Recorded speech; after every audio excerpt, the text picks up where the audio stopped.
no need to lean in, you're telling me?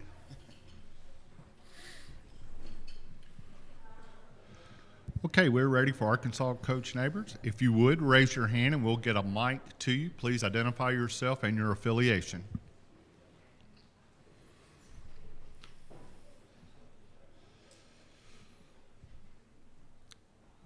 Thanks for coming.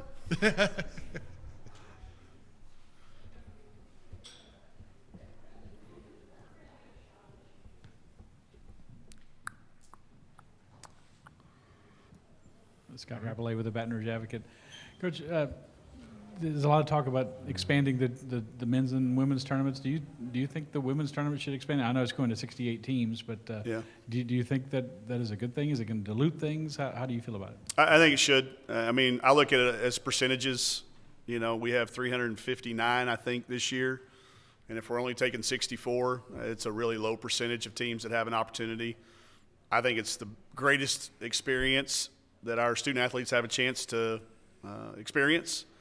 So I think adding, you know, more teams, maybe one more round, whatever number they decide on. But I do think it's time. You look over just the history of how long it was 64, now to get to 68. I think the more student athletes we can involve, the better. If that's just one more extra game or two more, whatever it is, I'm all for it, because it is truly, when you've been there a few times and you see student athletes that get to experience it, where they end up 5-10 years afterwards, but versus kids who may not have experienced it, there's a significant difference.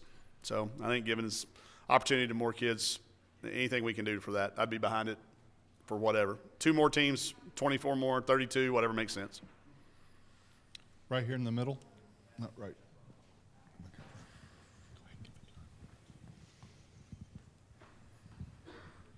Mike, Kevin Skarbinski with the SEC blog. Michaela was talking about the locked-in chain. What is the locked-in chain, and what was the inspiration for that? I'm not sure where the inspiration came from, but I brought one here. They asked us to bring it down. We went and bought these 25-cent little metal carabiners, and I've used them for keys and different things, but we have a focus problem sometimes in our generation. I do. I know our kids do. So these things lock together, and we gave each player one and let them design it, color it, put sayings on it, whatever they wanted to do. But they bring it to practice, and if you're in our gym, whether you're our starting player or you're our volunteer graduate assistant athletic trainer, if you're not locked, if you don't have a carabiner in our chain that day, get on out of here. So it's a simple, cheap way. But when they win this, when they win the locked-in award from their teammates, you would have thought they won a Grammy or something. They give acceptance speeches, they dance, they take pictures, they wear it around their neck with pride. So in today's world of everything being so,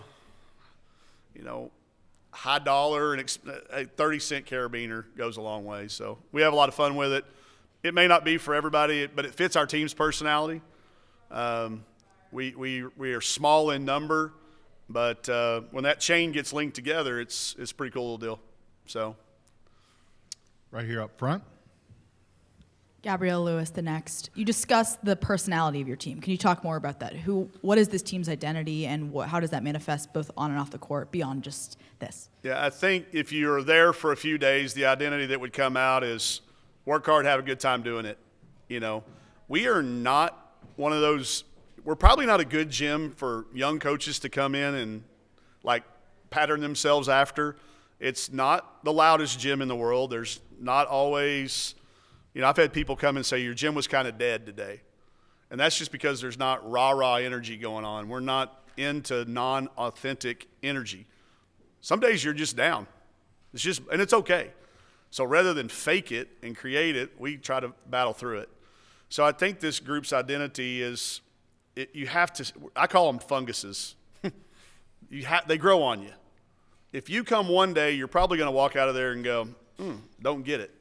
But when you're there 10 or 15 days, you do get it. They hold each other very accountable.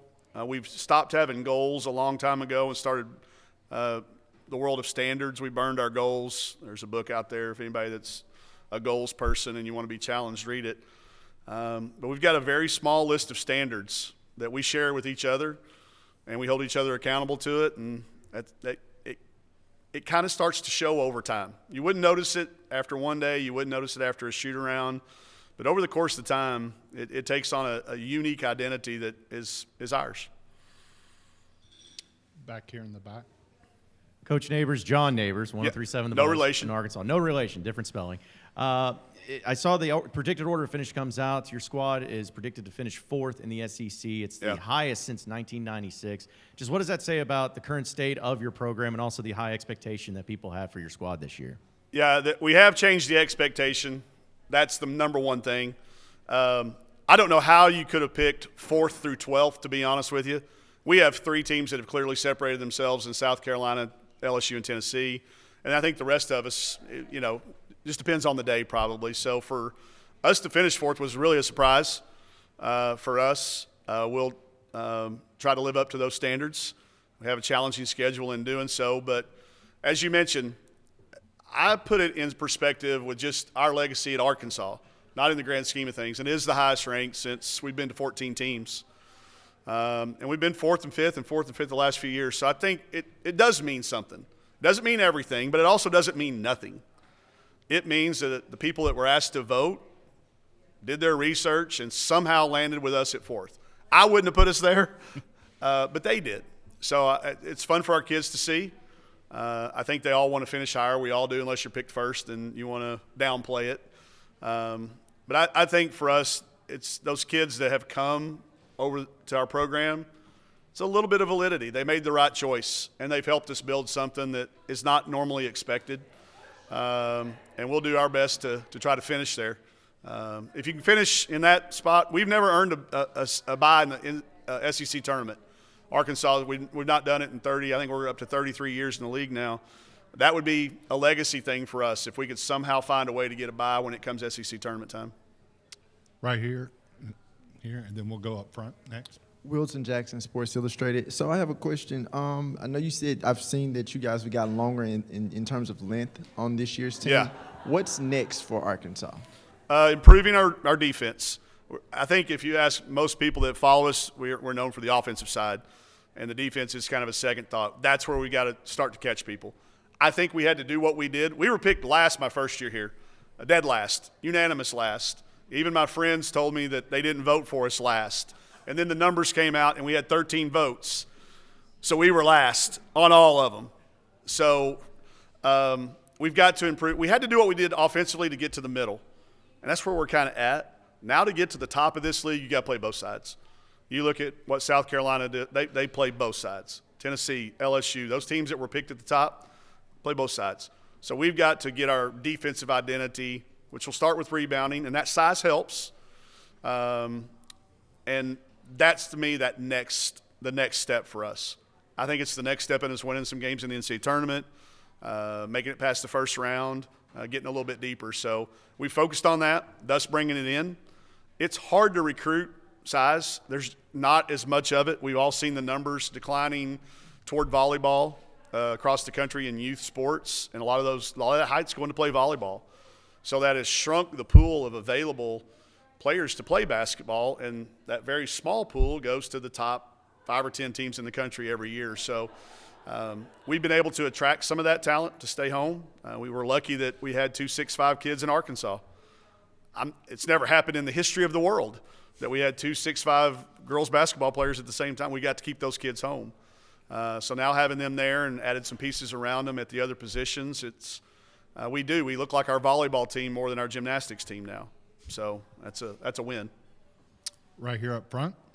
You have a relationship with Kelsey Plum. Can you discuss her winning a championship and that being the first one for Vegas? Yeah, followed her obviously in all of her professional exploits and USA basketball. Really, she had a heck of a year.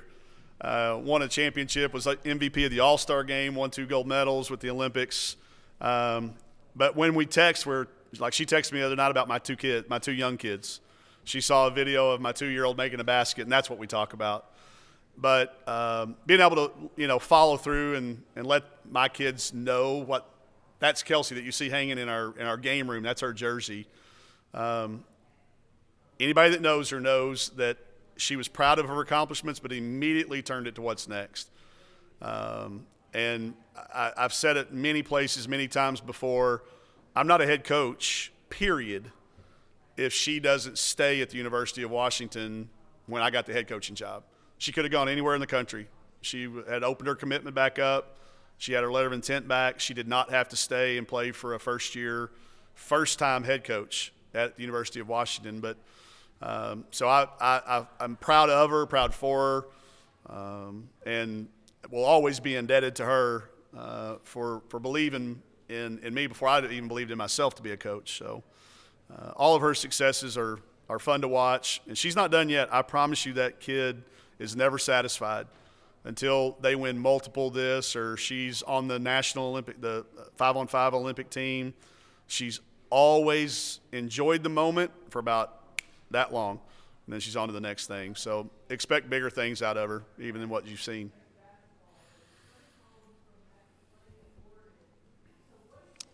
Right here in the middle. Mike, you mentioned the declining numbers at younger ages in young girls playing basketball, shifting towards volleyball. What can be done to reverse that trend, and what is being done? I think the NCAA is making some efforts with the recruiting calendar. It had gotten so broad, it's become extremely expensive to be a youth basketball player. You have to travel a long way. You have to travel a lot. You feel like you have to travel all the time to be considered in the elite pool. I think by shrinking that for everybody, we bring more kids back. It's expensive. I know if I were trying to fund luckily my son's going to be a nose guard. There's no chance he's playing basketball. It's expensive, and it gets expensive at a young age. And I think as a result, volleyball had a smaller calendar. We play through all the great holidays. You play through Thanksgiving, you play through Christmas. If you're good, you play to Easter. Then on 4th of July, you're out. You're playing year-round if you're in basketball. And I think we've got to make some real conscious decisions to make sure that it's affordable for everybody in the country, and that we don't demand that it be a year-round thing. Otherwise, we're going to keep driving future potential basketball players into other sports, other great sports. I'm not trying to hurt any other sport. I'm just saying I think that's where we got it wrong. Right here. Hey, Coach, AP Stedham, WHEP. Coach, you mentioned the expense of playing elite basketball for girls. Would you recommend, if you had a daughter, to spend that money on personal development in the game of basketball instead of traveling the country, because coaches are still going to watch high school teams? You nailed it right there. Write a book. Expand that and write it, and hope everybody picks it up. I mean, it's science. They've proven that you're supposed to practice 5 times for every time you play. Practice to play model. That's in anything. And if they're playing 60 games, which is a low number for some kids, it's not even possible to practice 5 extra times for that. It just you reach a point of diminishing returns.